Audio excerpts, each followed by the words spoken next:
Yeah, hi, good morning, high school one. Okay, as we started the trigonometric identities in this week, many of them have different questions about it.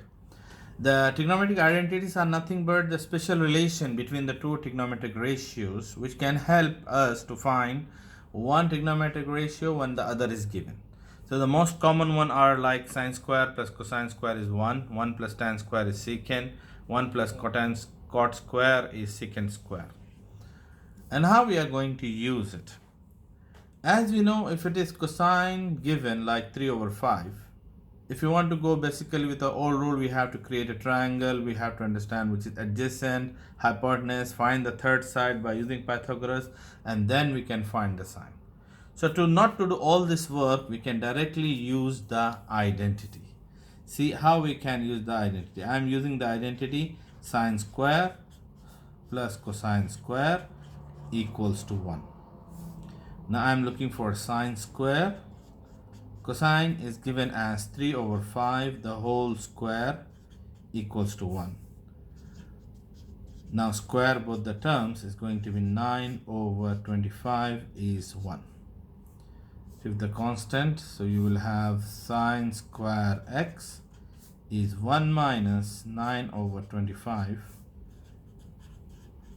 If you can calculate by the calculator, you get 16 over 25.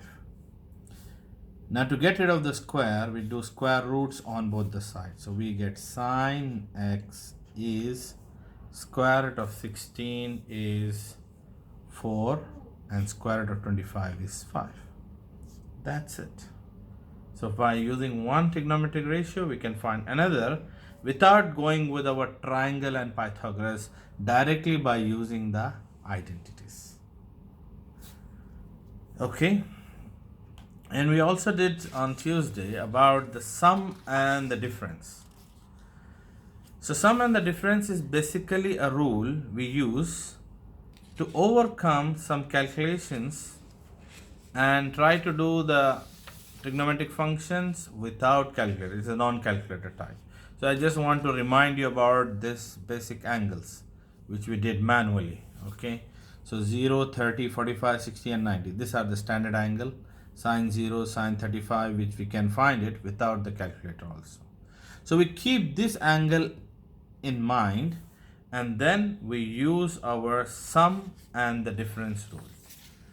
I am taking a sum of sine, which is sine x plus y is sine x, cosine y, cosine x and sine y, if it is not clear. I am taking one example, like if I want to evaluate sine 105. So what we can see is in our table we don't have 105. Our table is just referred to the reference angles, so it is below 90. So we look for a combination. Which combination can give me 105? 30, 45, no, 45, 60, yes. So I will make a sum combination between 45 and 60. So I am making a sum combination of sine 45 plus 60. So this will become sine x, means the first angle, sine 45, cosine y 60 plus cosine x 45 sine 60.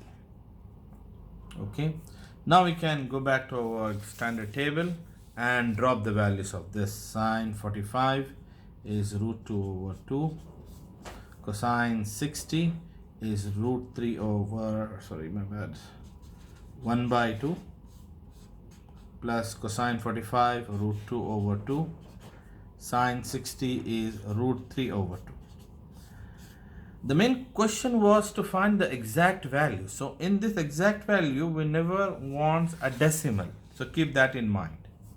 So radical 2 times 1 is radical 2, 2 times 2 is 4, radical 2 and radical 3 will be 6 over 4.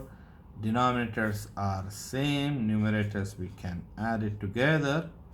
So that's it. We'll leave it here and this become your exact values by using the sum and the difference. Okay, so you just use the formula, and based on the formula try to solve more problem. I'm going to give you more problem based on the sum and the difference this time.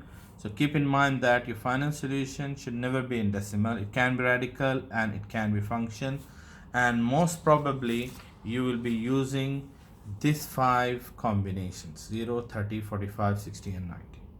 Hope that idea is clear. Today we are going to do about some more examples based on sum and the difference, so that you can find more clarity in the topic. Thank you.